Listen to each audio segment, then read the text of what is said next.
स्वागत है आपके अपने चैनल टॉपर सरदार 365 में। और आज का टॉपिक है नेशनल पॉलिसी ऑन एजुकेशन 2020। तो ये जो टॉपिक है सारे एग्ज़ाम्स में पूछा जा रहा है, जैसे कि हमारा अभी EMRS का एग्ज़ाम होना है, उसमें भी ये टॉपिक आ रहा है। और जितने भी टीचिंग के एग्ज़ाम हैं आजकल, कोई भी स्टेट हो या सेंट्रल के जितने भी एग्ज़ाम हो, सभी में ये आ रहा है। ऐसे क्वेश्चन, अच्छे खासे क्वेश्चंस आ रहे हैं। तो इस टॉपिक को हम पढ़ेंगे और इसको डिटेल में अभी समझेंगे। इसके बाद इसका जो नेक्स्ट सेशन होगा उसमें हम क्वेश्चन आंसर्स को करेंगे। तो आज हम इस टॉपिक से शुरू करते हैं, national policy on education 2020। Let's start. तो सबसे पहले मैं आपको बताता हूँ, ये हम आज की क्लास में इसका NEP का मोड ऑफ एग्जामिनेशन में क्या चेंजेस किए गए हैं उसके बारे में देखेंगे। उसके बाद टीचर्स को लेकर क्या प्रोविज़न्स वगैरह या क्या आगे B.Ed कैसा होने वाला है इसके बारे में NEP में क्या है उसको देखेंगे। इसके अलावा इसके साथ साथ लैंग्वेज का भी देखेंगे कि लैंग्वेज में किस हिसाब से, मतलब जो लोकल लैंग्वेज है, मदर टंग है या फिर फॉरेन लैंग्वेजेस हैं, संस्कृत है, इनके बारे में क्या बोला है। और पॉलिसी का जो फ्रेमिंग है वो कैसे हुआ है, मींस उसकी हिस्ट्री, इकोनोलॉजी वगैरह, उन सभी को डिस्कस करेंगे। ठीक है, तो चलिए शुरू करते हैं।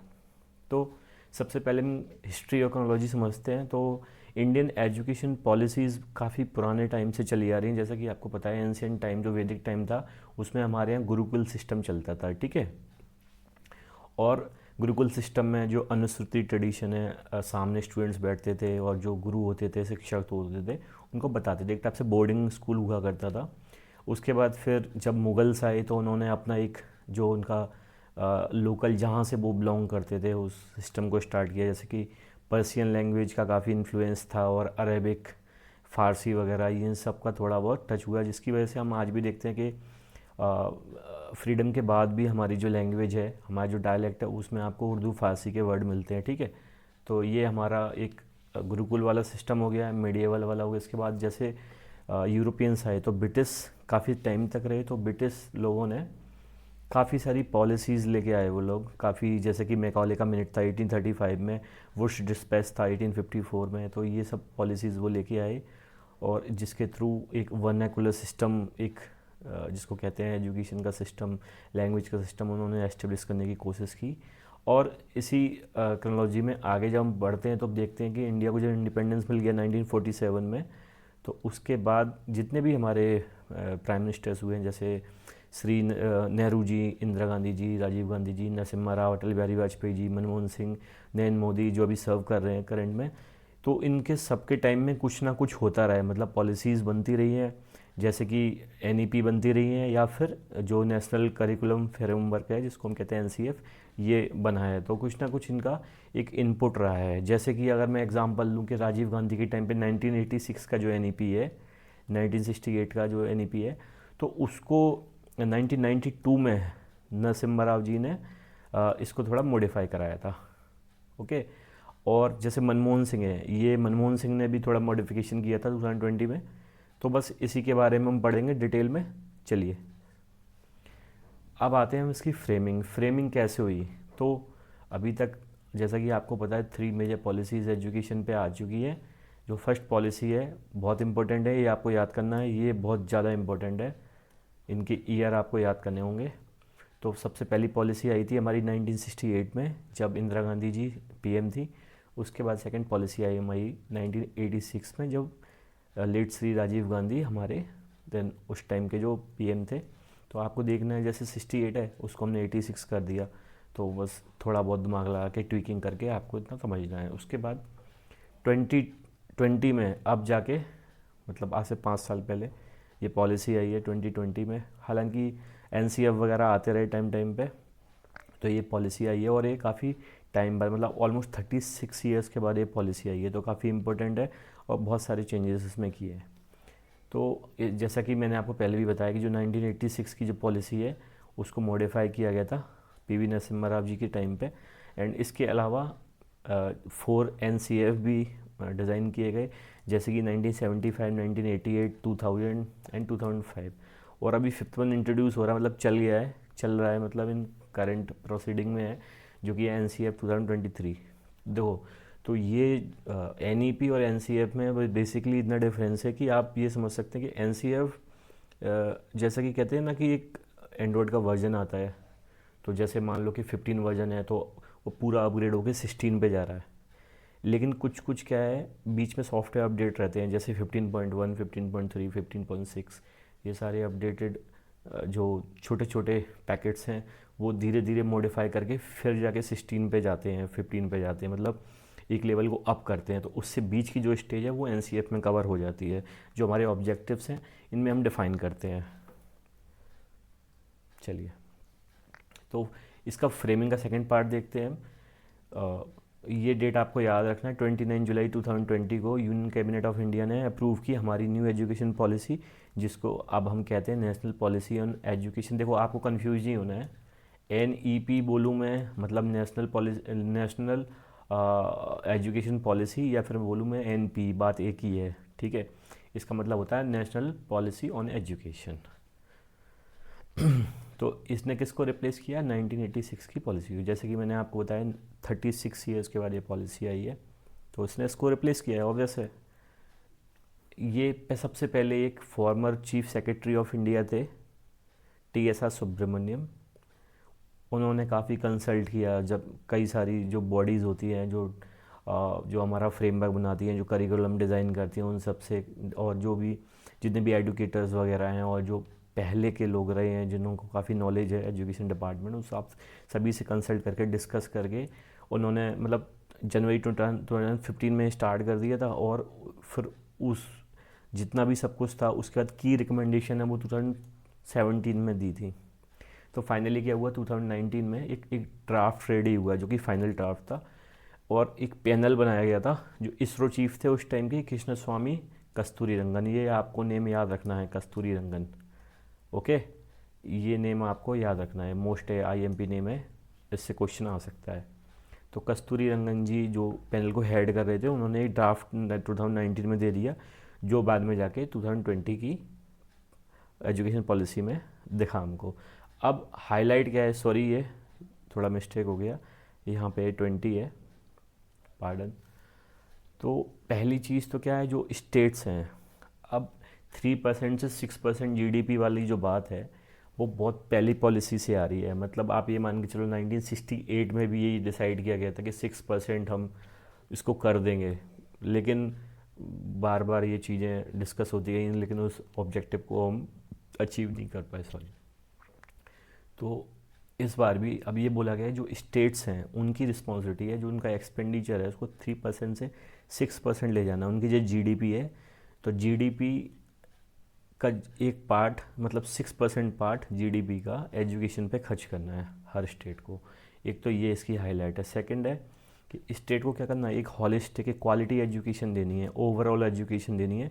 जितने भी सेक्शन हैं सोसाइटी के हमारे, जैसे डाउन ट्रोडेंट्स वगैरह हैं, डिप्राइव्ड मार्जिनलाइज सेक्शंस हैं, जैसे SC STs, economically weaker sections हैं, EWS में भी आते हैं, काफ़ी सारे OBCs में भी जो इकोनॉमिकली वीकर सेक्शन है। इसके अलावा ट्रांसजेंडर्स हैं जो कि थोड़ा सोशली और कल्चरली थोड़ा बैक हैं, मतलब बैकवर्ड है ऑब्वियसली।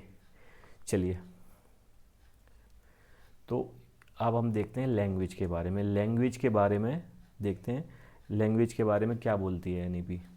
तो मदर टंग और जो हमारी लोकल लैंग्वेज है उसका इंस्ट्रक्शन 5th क्लास तक दिया जाएगा। अब जैसे आप महाराष्ट्र में हैं तो आपको महाराष्ट्र की मराठी आपको 5th क्लास तक पढ़ाई जाएगी, उसमें कोई इफ़ एंड बट वाला मैटर नहीं हुआ। आप गुजरात में रहते हैं तो आपको गुजराती पढ़ाई जाएगी ऑब्वियसली। तो इसका एक रिकमेंडेशन ये भी आया कि इसको क्लास 8 या उसके ऊपर भी लेके जाओ, तो it will continue till class 8 और बियॉन्ड। और इसके अलावा जो हमारी एक जो वैदिक लैंग्वेज है दैट इज़ संस्कृत, उसका भी ध्यान रखना है हमको, है ना। तो उस पर भी एम्फेसिस है। फॉरेन क्लासेस जो फॉरेन लैंग्वेजेस जो हैं जैसे कि जर्मन है, फ्रेंच है, तो इन पे भी थोड़ा, जैसे कि आपको पता ही है ऑप्शनल लैंग्वेजेस में आप चूज़ कर सकते हैं, तो इन पे भी एम्फेसिस दिया गया है। इसके अलावा जो 3 लैंग्वेज फार्मूला है जो ऑलमोस्ट फर्स्ट पॉलिसी से ही चला आ रहा है, तो इसको भी कंटिन्यू कराने का बोला है कि इसको कंटिन्यू करके रखते हैं। इसमें अभी हम कोई मेजर चेंज नहीं करेंगे। इसके अलावा सबसे इम्पोर्टेंट चीज़ क्या है ये है कि कोई भी लैंग्वेज किसी भी स्टूडेंट पे इम्पोज नहीं की जाएगी। मींस अगर कोई स्टूडेंट है कोई पर्टिकुलर लैंग्वेज को नहीं पढ़ना चाहता है तो उसको कुछ आप फोर्सफुली इसको उस लैंग्वेज को नहीं पढ़ाएंगे। Let's move forward. अब स्ट्रक्चर की बात होती है तो स्ट्रक्चर क्या था, अभी तक कि हमारी जो टेंथ तक क्लास होती थी उसके बाद 11th और 12th तो 10+2 स्ट्रक्चर था। अब उसको स्ट्रक्चर को रिप्लेस कर दिया हमने 5, 3, 3 एंड 4 में। मींस जो 5 इयर्स की जो हमारी एजुकेशन है उसको हम फाउंडेशनल स्टेज बोलेंगे, जो कि 2 पार्ट्स में डिवाइडेड है। इसमें 3 इयर्स का जो पीरियड है वो आंगनबाड़ी वाला टाइम है, किंडरगार्टन जो बच्चे खेलते हैं थोड़ा, है ना, टॉयज़ वगैरह से खेलते हैं, थोड़ा स्कूल में बैठना उठना सीखते हैं वाला टाइम है। उसके बाद क्लास फर्स्ट एंड सेकंड ये प्राइमरी स्कूलिंग में ये जो टाइम है इसमें 3 से 7 इयर्स के बच्चे रेडी हो जाएंगे। इसके बाद सेकंड स्टेज है प्रिपरेटरी स्टेज। इसमें क्या होगा, इसमें क्लासेस 3rd, 4th और 5th, और ये कवर करेगा 8 से 10 इयर्स ओल्ड एज ग्रुप को। इसमें LSRW स्किल्स जैसे कि listening, speaking, reading and writing skills, physical education, art, science, maths, language, ये भी सबको फोकस पॉइंट रखा जाएगा, मतलब इन सब का ध्यान रखा जाएगा। इसके बाद मिडिल स्टेज में अगर हम आते हैं तो वो है 6 से 8th क्लास जिसको हम एलिमेंट्री एजुकेशन कहते हैं, जिसमें कि 11 से 13 इयर्स के स्टूडेंट्स कवर किए जाएंगे। इसके अलावा इसमें इंट्रोड्यूस किया जाएगा एब्स्ट्रैक्ट कंसेप्ट जैसे कि मैथ्स है, साइंस है, art, humanities and social studies वगैरह को इसमें अच्छे एक लेवल पे इंट्रोड्यूस किया जाएगा। इसके बाद आती है सेकेंडरी स्टेज। सेकेंडरी स्टेज को भी 2 पार्ट्स में डिवाइड किया गया है, जिसमें क्लासेस 9 से 12 में, मतलब 9th and 10th and 11th and 12th। इसमें 14 से 18 इयर्स का जो ग्रुप है, मतलब इसके बाद कॉलेज स्टार्ट हो जाएगा ऑब्वियसली, तो उससे पहले की ये स्टेज है। इसमें मल्टी डिसिप्लिनरी स्टडी होगी। मल्टी डिसिप्लिनरी स्टडी मतलब ये होता है कि अलग अलग डिसिप्लिन आप जैसे भी चूज़ करते हो, whether it's commerce, it's mathematics और वट एवर यू चूज़, ऐसा रहेगा। इसके बाद की चेंजेस देखते हैं MNEP में क्या होता है। सबसे पहला ये चीज़ है कि जो एग्ज़ामिनेशन है उसमें क्या है। एग्ज़ामिनेशन के बारे में अगर बात करते हैं तो अभी तक क्या होता था कि हर साल एग्ज़ाम होते हैं, एवरी एकेडमिक ईयर में एग्ज़ाम होते हैं। अब क्या होगा, स्टूडेंट को सिर्फ 3 मेजर एग्ज़ाम देने होंगे, जो कि होंगे 2nd क्लास में, 5th क्लास में और 8th क्लास में। अब उसको एवरी एकेडमिक ईयर उसको एग्ज़ाम नहीं देने होंगे, ऐसा कोई कंपल्सन नहीं रहेगा। Then second point, board exams for classes 10 and 12 will continue but it will be restructured to assess regal understanding and application of knowledge. मतलब जो 10th एंड 12th का जो बोर्ड वाला जो कहते हैं ना खौफ बच्चों में रहता है, उसको कम करने के लिए, उसको रिड्यूस करने के लिए उसको रीस्ट्रक्चर किया जाएगा। उसका जो करिकुलम है 10th और 12th का करिकुलम को रीस्ट्रक्चर किया जाएगा। अब ये काम कौन करेगा, एक परख करके एक बॉडी बनाई है, एक कह सकते हैं कि एक इंडिपेंडेंट बॉडी बनाई है जो इसको काम करेगी। अब परख का जो फुल फॉर्म है ये आपको याद रखना है। परख का मतलब होता है performance assessment review and analysis of knowledge of holistic development, ये आपको याद रखना है। अब जो बोर्ड एग्ज़ाम होंगे वो साल में 2 बार होंगे और स्टूडेंट के पास चांस रहेगा 2 बार उनको अटेम्प्ट करने के लिए, तो ये सबसे एक मेजर चीज़ है। इसके अलावा जो एग्ज़ाम हो गए, हमको सभी को पता है कि ऑब्जेक्टिव और डिस्क्रिप्टिव पार्ट में होता है। इसको सब्जेक्ट भी बोल सकते हो, जो डिस्क्रिप्टिव रहता है उसको सब्जेक्ट भी बोल सकते हो। तो ऑब्जेक्टिव डिस्क्रिप्टिव तो अभी तक हो भी रहा है और इसी को कंटिन्यू करने का प्लान है। अब की टेक अवेज देखते हैं NEP की क्या है। तो इसमें सबसे पहली मेन चीज़ है वो है कि बच्चे अभी काफ़ी लोड में रहते थे, तो उनका जो करिकुलम लोड है वो कम किया जाएगा। कहते हैं ना जिसको कि बच्चा इतना बैक पैक लेके जा रहा है हैवी और उसके ऊपर काफ़ी कंटिन्यूस प्रेशर बना हुआ है, तो उसको हटाने के लिए करिकुलम को थोड़ा रिड्यूस किया जाएगा, उसके हिसाब से डिज़ाइन या रीस्ट्रक्चर किया जाएगा। इसके अलावा ये क्या अलाउ करेगा, multi disciplinary and multilingual approach. मतलब अगर जैसे मान लो कि मैंने फ़िज़िक्स लिया है, मैं एक स्टूडेंट हूँ, मैंने फ़िज़िक्स लिया है, तो मैं अपने साथ साथ फैशन में अगर मेरा इंटरेस्ट है तो फैशन स्टडीज़ को भी चूज़ कर सकता हूँ। अगर मान लो मेरा मैथमेटिक्स लिया है तो मैं फाइन आर्ट्स की भी सब्जेक्ट ले सकता हूँ। अब ये नहीं है कि अगर मैंने मैथ लिया तो फिर मेरे को मैथ ही कंटिन्यू कर देगा और जो मेरी हॉबी है फाइन आर्ट्स की वो उसको मैं जाने दूँगा, ऐसा नहीं है। तो इस जो पॉलिसी है NEP, इसमें एक क्या है, होलिस्टिक अप्रोच दिखता है। होलिस्टिक मतलब होता है ऑल एक्सपेक्ट्स, मतलब एवरी डायमेंशन में जितनी भी डायमेंशन में एक बच्चे का कॉग्निटिव, फिज़िकल, साइकोमोटर या जिसको कहते हैं कि हर तरीके से डेवलपमेंट वो होगा।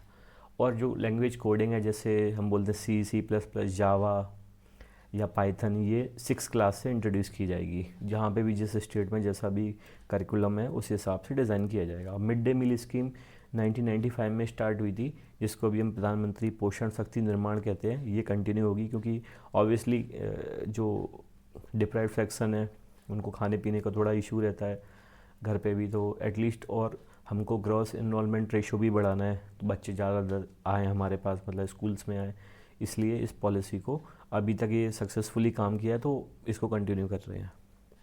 नेक्स्ट, अब टीचर्स के लिए क्या है, तो काफ़ी सारे चेंजेस टीचर्स के लिए भी किए गए हैं। जैसे कि अभी 3 ईयर का जो बैचलर ऑफ एजुकेशन होता था B.Ed, तो वो 4 ईयर्स का होगा।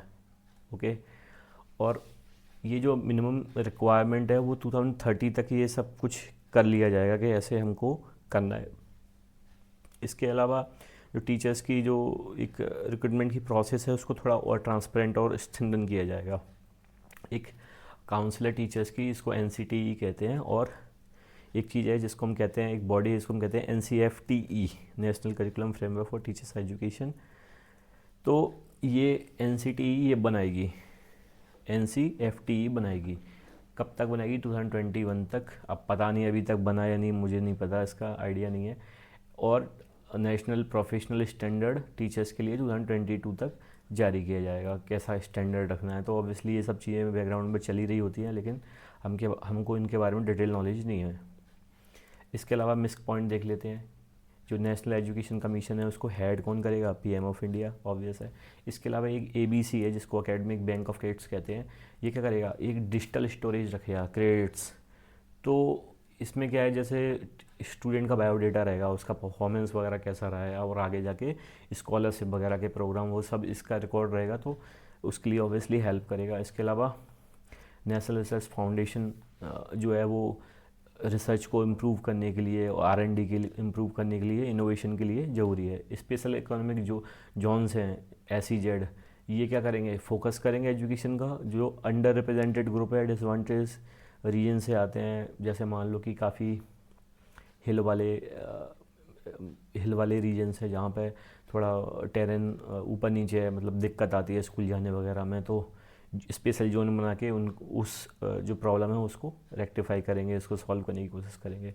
इसके अलावा एक बहुत इंपॉर्टेंट चीज़ है जेंडर इंक्लूजन फंड। ये भी क्या है, जैसे हमको पता है कि जो फीमेल है, ये ट्रांसजेंडर्स हैं, इनको थोड़ा स्कूल का इशू रहता है आने में, थोड़ा सोशली हमेशा से इशू रहा है, तो इनको बढ़ाने के लिए एक फ़ंड जिसको GIF फंड कहते हैं, मीन जेंडर इंक्लूजन फंड, ये इंट्रोड्यूस किया गया।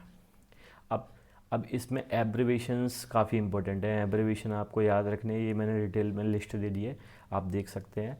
इसमें से कुछ मैंने हाईलाइट कर रखे हैं, ये क्वेश्चन एग्जाम में पूछ सकते हैं, जैसे कि ABC academic bank of credit, GR gross enrolment ratio. इसके अलावा GIR भी होता है ना, ग्रॉस इंक्लूजन रेशो, ऐसे ऐसे करके। स्वयं है, study way of active learning for young aspiring minds. परख है, NCPFECCE है। ये सब आपको देख लेना है। इसमें से कुछ ना कुछ आ ही सकता है, ऑब्वियसली पूछा जाता है। परख का मैं आपको ऑलरेडी बता चुका हूँ, ठीक है। तो यहाँ पे इस क्लास को मैं एंड करता हूँ। होप कि आपको ये सब टॉपिक समझ में आया होगा, और आप इसको पॉज करके देख सकते हैं, नोट डाउन कर सकते हैं, और आई होप कि आपको हेल्प करेगा। टीचर्स अड्डा 365 आपको ऐसे ही हेल्प करता रहेगा। प्लीज़ लाइक करें इस चैनल को, सब्सक्राइब करें। आगे के वीडियो में, आगे का जो नेक्स्ट क्लास होगी उसमें मैं आपको जितने भी इंपॉर्टेंट क्वेश्चन आंसर हैं वो प्रोवाइड करूँगा। Thank you so much.